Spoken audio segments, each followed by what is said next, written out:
Welcome to Wild Flow, the podcast with me, Charlotte Pointeau. I'm a menstrual and moon cycle coach here for the awakened woman ready to reclaim her body, menstrual cycles and feminine power, and to lead and live in flow with nature's wisdom. In this podcast, I'll share how you can live in flow with your menstrual cycle and nature's seasons, heal your relationship with your womb and rites of passages, and embody your wild feminine in life, mothering, and business for maximum abundance, creativity, pleasure, and ease. Are you ready? Let's flow. Hello, how are you? Welcome back to Wild Flow with me, Charlotte. It's really lovely to have you here. I'm coming today from cycle day 4. After an 80-odd day cycle, so I'm recording this, and wow, it's been a week of feeling really tender and really slow, and having my energy just completely drained from me. I've had a really heavy bleed, but yeah, my energy's starting to pick up today, and I really felt to come and record this episode from my tender midwinter. Today I'm talking to you about how I help my clients live, love, and lead with their cyclic nature. And so it felt important to me to come to you to show how I can hold space whilst I'm on my bleed as well. I've taken some time off. I've taken the last few days off. I've been completely retreated and hibernating in my midwinter.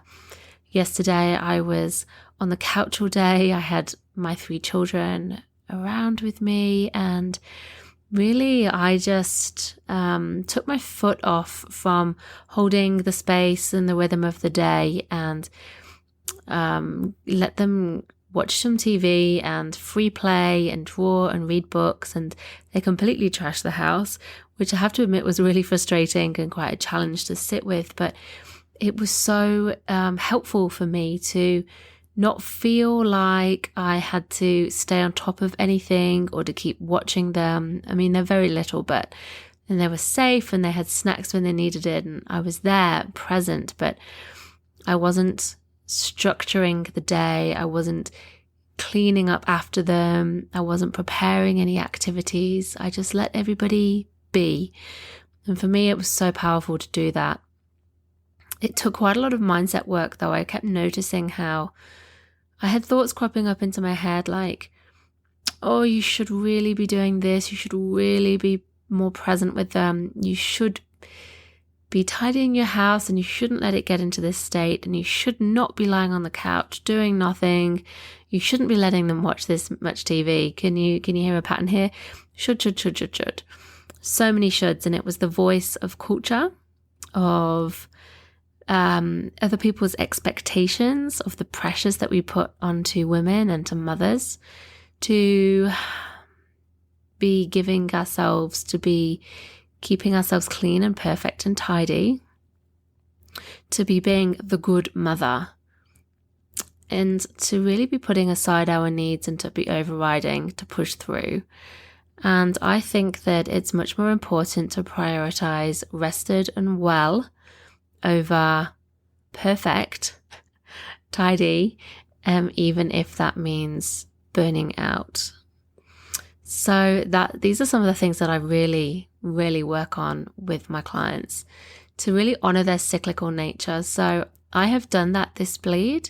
It's been a really heavy bleed, and today I felt a rise in energy, and I'm being super tender still. I'm not emerging out of my inner winter fast. I'm going very slowly, very gently. I'm not committing to too much. I'm still really prioritizing my needs, my food intake and my hydration intake and my rest. I'm being really careful with the boundaries I have around what work I'm doing at this time. And I'm minimizing anything that feels like an effort. So I don't know if you can tell a difference in my voice or my energy today now that I've been bleeding and I'm in a different phase of my cycle to when I last shared an episode with you, recorded the last episode. I'm here. I'm feeling good. I am still bleeding, but I'm being really gentle with myself, and it's going to take me a little bit of a while to really have my energy picked back up and to step into that energy when it comes. So for now, this is what it's like for me to hold space whilst I'm on my bleed. And I can hold space while I'm on my bleed, but my energy is slower and much more intuitive.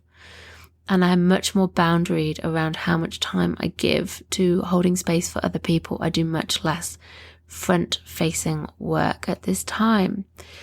So today I wanted to share with you what my signature recipe for transformation is when it comes to empowering the incredible women I get to call my private one-to-one cycle coaching clients. I help them to surrender and to flow with their own cyclic natures. I've supported so many now women and girls to understand their cycles, to tune into their body's wisdom, and to get the best out of their energetic ebbs and flows instead of fighting against it. And so I've developed a bit of a framework that I love to touch on with all of my clients. And there's 3 main ingredients that go into the cauldron. So obviously each person is completely different. Each person experiences their cycle differently. We don't go through a one-size-fits-all cookie-cutter approach, but I have 3 broad categories that I love to address to make sure that we're nurturing, that we're checking in with and reflecting on. And when it comes to integrating cycle awareness into all aspects of womanhood. So the women I work with are most often in the mother stage of life. And the mother stage refers to the years between the ages of 25 to 50. So after those early years of young adulthood and before menopause. Many of my clients are indeed mothers, but not exclusively. In the mother stage of life, you might be a mother, you might have had children, but you might not. And that's still, it still applies that, you're in the mother stage of life. What it means is that instead you might find yourself creating and birthing all kinds of other things, all kinds of creating going on. So this might be a business, projects, side hustles. It might be relationships, so intimate relationships and more meaningful, deeper friendships. You might be becoming a fur mama, and you might be discovering the next evolution of you and who you are. It does not exclusively mean that you have children, but it means that your focus is becoming less on you discovering the wide world and meeting your immediate needs, as we are in those early years of life where it's pretty much all about us and what we want. And there's absolutely nothing wrong with that. That's completely glorious and magical. But there's a definite shift that happens somewhere around the mid-20s when you start to mature, your friendships change, your values change, your priorities change. And with motherhood as well, if that is part of your life journey, then even more so.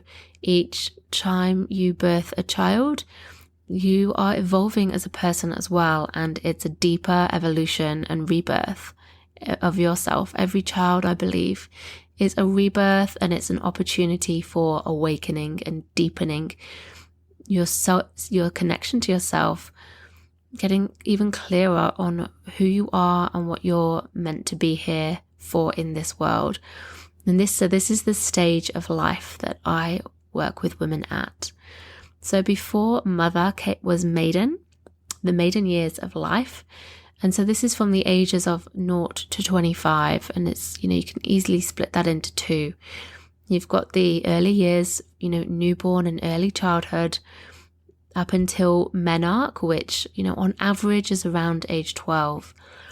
And until this time, you don't really have a sense of awareness of the world beyond yourself. It's all about, understanding your how you engage with the world. And then from 12 to about 25, you have that awareness of self and also how you fit into the world. What your identity is. So it's all very much about you and how you interact and what your role is and the space you take up and who you are, who you feel to be in the world. As we get into the mother phase, it's more about deepening into who you are and finding your sacred purpose in life. It's a time when there's a lot going on in your world too. So many people to hold space for, whether that's children, a partner, your parents, friends, perhaps employees, or your boss. There's a lot on the go, so many places to be, people to see, things to get done. And so it's no surprise really that at this stage of life we feel we are pulled significantly outwards to be with other people and to support other people and to hold space and give to other people. It's a time when our energy is just very, very much outwards, but the pull is also to be deepening inwards. And so there's quite often a tension between the two. And this is really what I love to help women find time and space and energy for, and to really facilitate this process of reclaiming time and space and energy and focus for yourself whilst, interacting with the people and the roles that you fill in the world. So holding this tension. So for you, this might look like being in a career that you really love whilst mothering, or it might mean that you're giving everything to a growing business and, wanting to be present in your relationships. You might be working or staying home to raise children, or all of these different ways that we can live our lives. There's a lot that it's entailed. There's a lot involved with balancing to stay on top of these different roles and aspects of ourselves. Something that is really present with all of the women that I work with is this sense of holding space for so many other people and trying to be everything to everybody, because that's what we're told that we should in this modern age. We have all of these rights. We have a right to work. We're expected to work now to be equal breadwinners. We can have our own businesses. We can have children. And, we're expected to care for other people, to have active social lives, to have thriving partnerships. We are really expected to be everything to everybody, but I really believe that's just not possible when we wear that many different hats. We just end up with little time and energy, if any at all, for ourselves. And we really need to be mothering ourselves, or to have somebody mother and hold space for us too. So this is where I come in. I am a space holder. I listen wholeheartedly to my clients. I hear them. I see them deeply. I listen. There's no judgment. I allow them to finish their sentence without being interrupted. I allow them that space that's sacred and that's all for them and just for them. This is what I really, really love to do. When I work with a private one-to-one coaching client, I guide them based on their individual needs. So what we do together can be so different for each person, but ultimately, like I say, I love to go through a process that helps them to really feel into, what they would most like to call in for themselves, and then to go deeper and deeper and to keep peeling back the layers and to set beautiful intentions together that we can work through, we can use as compass points whilst still allowing them to be flexible, because as the layers peel back and we go even deeper, we can find that what we thought we really wanted for ourselves actually has changed, or we hadn't quite got to the essence of it. And I love to get to that deepest layer so that it's really clear on what transformation we're working towards, and just to really deepen that sense of self-knowing and to hold that space for my clients so that they have this beautiful connection, this self-knowing, which brings a lot of confidence and clarity, a lot of power. and just a sense of real wellness from being heard and acknowledged. So the 3 aspects that I refer to are love, lead, and live. So to live is to flourish and flow with your innate cyclic nature. So to live, so from all aspects of your life, to integrate cycle awareness throughout all of it, to live day to day, to make it a daily practice, to check in with your cyclic self, whether you have a menstrual cycle or not.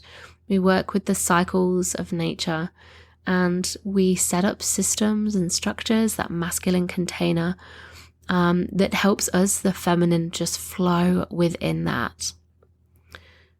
To love is to nourish your body, your mind, and your soul through potent, beautiful, nourishing cyclic rituals. This is really about self-care and about self-love. And it's also about your relationships, whether to partner or to children or to others. So to self and to others. Through, again, the cyclical practices. And the last one is to lead. So to really channel your wild feminine power, to call in incredible abundance and creativity, to nurture yourself with rest and with pleasure and with play, so that you can work smarter whilst earning more money and growing your business, your soul-aligned, soul-led business, without burning out, without feeling overwhelmed. So to use cyclic awareness in your business as well, in a beautiful feminine way, that you can flow, again, whilst having masculine structures to help you do that, to take some of the work off you, to call in the support, and so that you can really lead in this powerful feminine way that honors the cyclic natures of other people.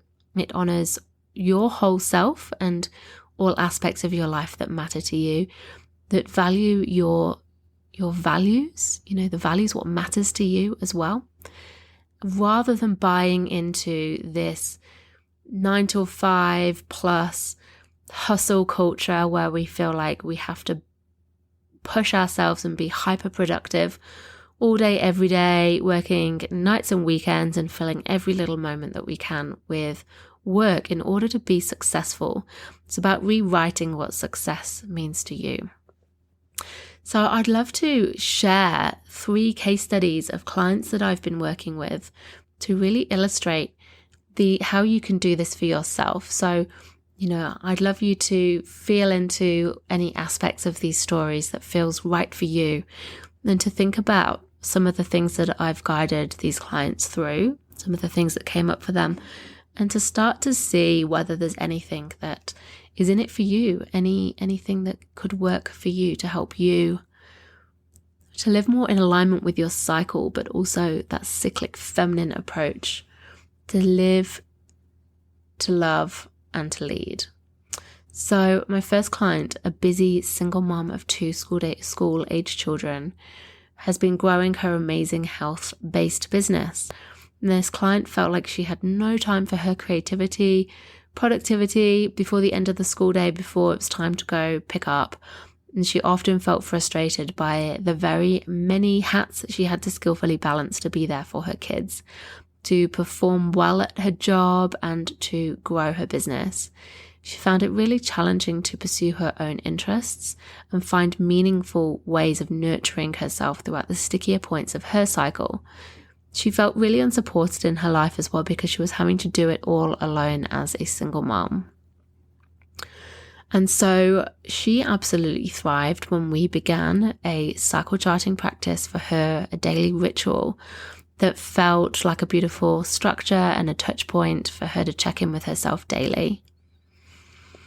She created beautiful self-care rituals as well that supported her. So a menu, if you like, of cyclic self-care rituals that were mapped out against the seasons, the phases of her cycle that she could choose from, so that, it matched how much time she had, it matched what sort of energy she had, it matched what she really felt like, rather than doing something just because she should, because that had been prescribed, she was enabled to choose what felt good for her. And these rituals supported her to drop back into her body and out of her head when she felt frustration bubbling up.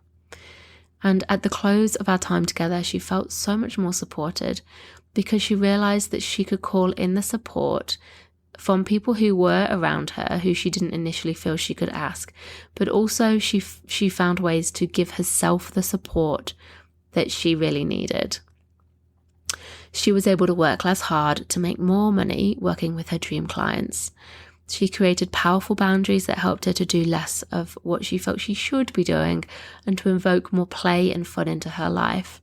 And she learnt my powerful process of working with her cycle to optimize her creativity and productivity so that she put her highly productive energy, when she felt that, to best use because she knew when to expect it. And most importantly, she knew how to work within her cycle to avoid burning out and experiencing overwhelm and that huge frustration that she'd feel when time was up and that she just hadn't managed to get through everything. Working in this cyclic approach really helped her to feel held and supported and to trust and surrender into this process that ultimately meant that she was more focused, less overwhelmed, and much more productive and more confident as well. When you live in a way that fully embodies and integrates your cyclic nature into all aspects of your life, suddenly it becomes so much easier to hold firmer boundaries and to put yourself first and to feel supported and held by a rhythm instead of fighting against the stage of life you're at. And I think this is so important for women in the mother phase of life, particularly if you do have children, because there are very real constraints about what you can achieve, and it's a tension that we have to hold. And the more that we can just surrender into it and to trust that this too shall pass, because it will, the more we can be present to support ourselves to feel, good in our bodies and calmer in our bodies, the more that we can work with the phase of life and the energy that we do have. We can achieve much more fulfillment and pleasure, and enjoy where we're at, enjoy mothering, enjoy creating, and do it in a way that feels just so much more aligned. And know that when life shifts, we can really work with that. And that can be really hard to hear, especially for people who are really conditioned and have been brought up in that masculine hustle, hyper productivity culture.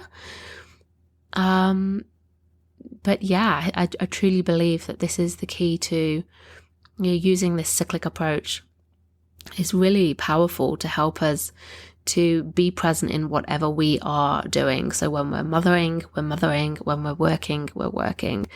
But we're using our energy and the time we have and the phase of our cycle that we are in to best make everything work. My next client is a married mama of little ones and a business owner, and she's craved support to feel better in a really challenging part of her menstrual cycle, which has brought up all kinds of difficult emotions, memories, self-doubt, and self-sabotage. She felt very unsupported, not enough, and like she had to push on all the time to prove herself worthy and successful. And by deeply diving into what her unique shadows and superpowers are of each part of her menstrual cycle, she has cultivated a magical medicine bag of rituals that she could choose from to support herself when she felt less than. And she understood deeply where these patterns and beliefs originated from, questioned whether they were even hers to begin with, and really got a sense of how to love herself, her whole self, the easy parts to love and the harder parts to love, the darker parts of ourselves as well. Her relationship to herself and her body and her partner has flourished, and she has begun to enjoy not just her cycle, but her work and her home life. So again, this balance, this tension between doing, this pressure that we feel to be everything to everybody, even when we have partners, even when we are supported, it's this sense of wanting to be, more than just a stay-at-home mother. That's true for a lot of women, but not feeling able to really step into either role fully. So in this case, it's been a belief about success and what productivity means, and about worth. And by, again, dropping into these this cyclical approach, but really unpacking like these beliefs and where they have come from, particularly because the menstrual cycle carries so many ancestral beliefs, and these patterns play out from generation to generation to generation as well.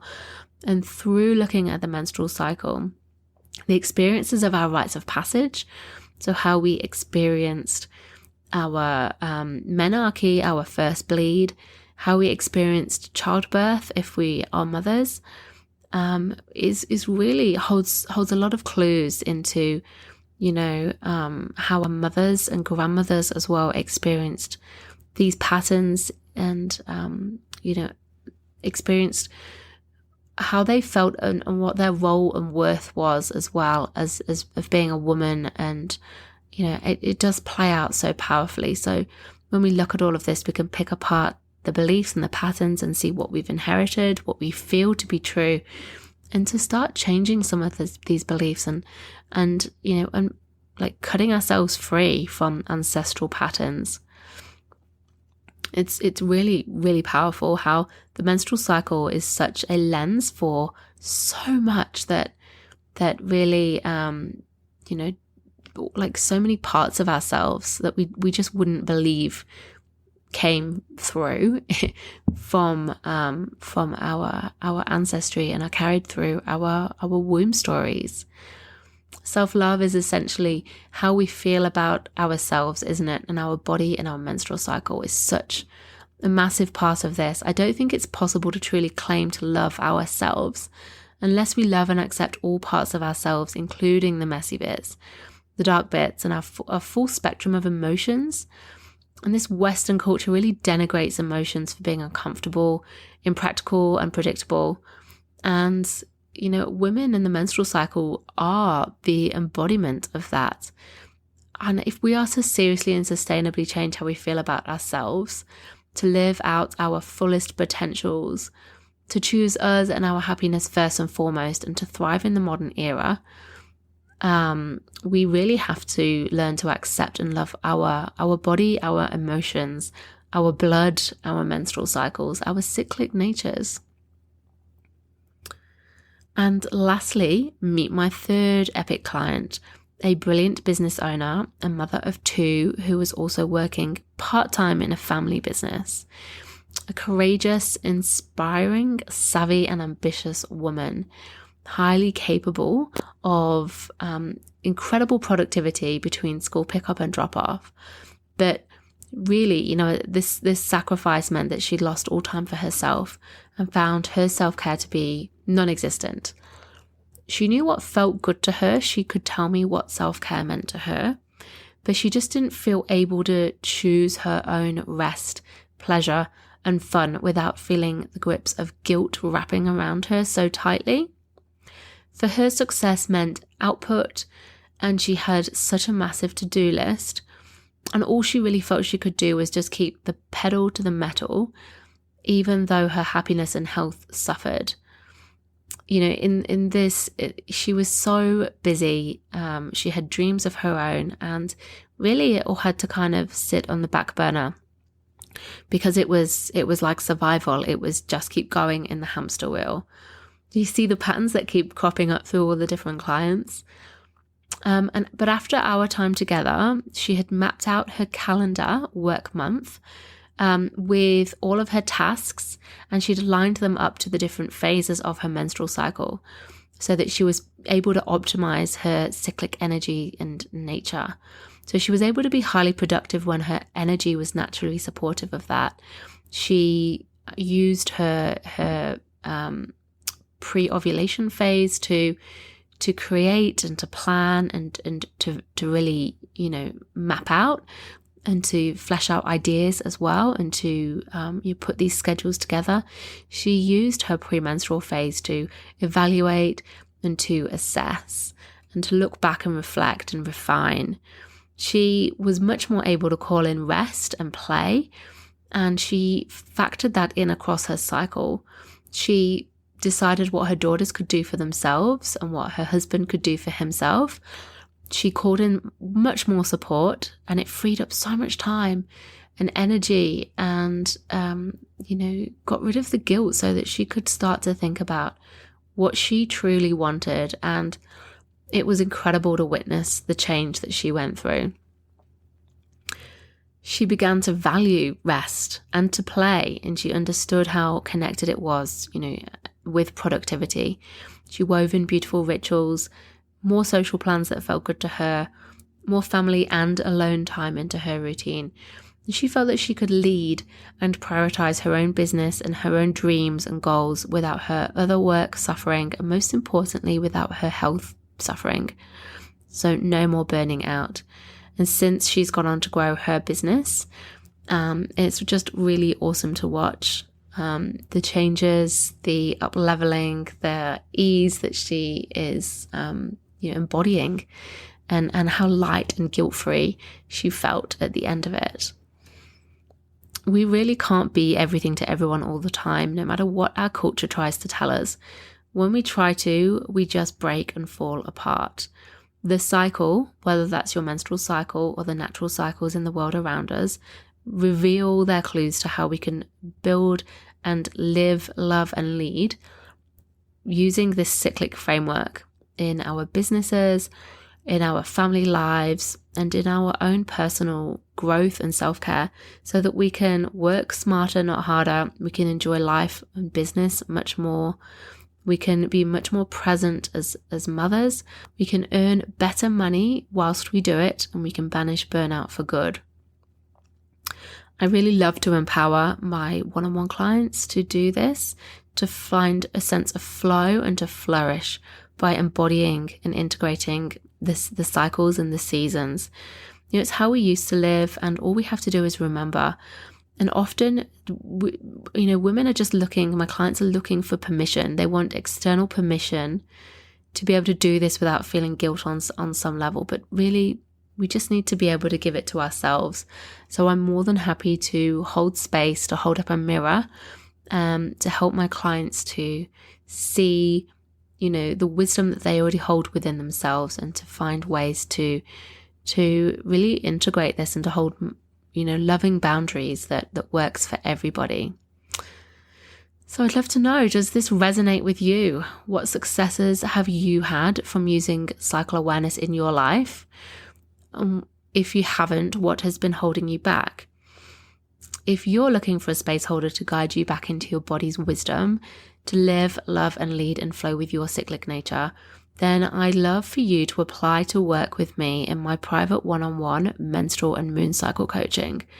It's ideal for women in the mother stage of life, whether you have a menstrual cycle or not, to help you to integrate cycle awareness into all realms of your life, and to grow deep love and reverence for the needs of your whole self in this very full time and phase of life, and to really help you embody your wild feminine power. You can find out more at my website, which is www.charlottepuanto.com/coaching. And this is currently the only way that you can work with me one-on-one. So I'm going to leave all the show notes for this episode with the links, but I'd really love to hear from you. I'd love you to contact me. You can drop me a DM on Instagram, or drop a comment on one of my posts and let me know whether this has worked for you and what's blocking you. Is it a mindset thing? Is it a practical thing? Because I believe at the heart of all of us, this is what we would love to do if we could only understand how to make it happen and lose the guilt and gain permission to be able to call it in for ourselves. So I'd love you to share this episode with anybody who you feel it could really benefit from this, anyone who's in this phase of life, anyone who is balancing motherhood with a job, or somebody who's balancing a job and a business on the side. I'd love to hear, what you think, and pass it on. I'd be so thankful. Thank you so much. And until next time, loves, rest easy, bleed well, and go with the flow.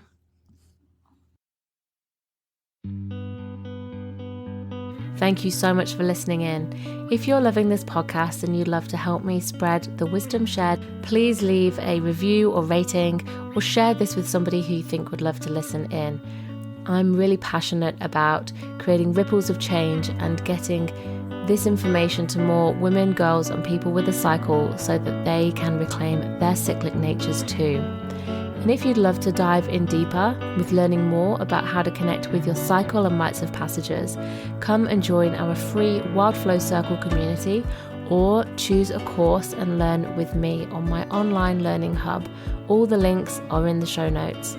And until next time, be well and go with the flow of your cyclic nature.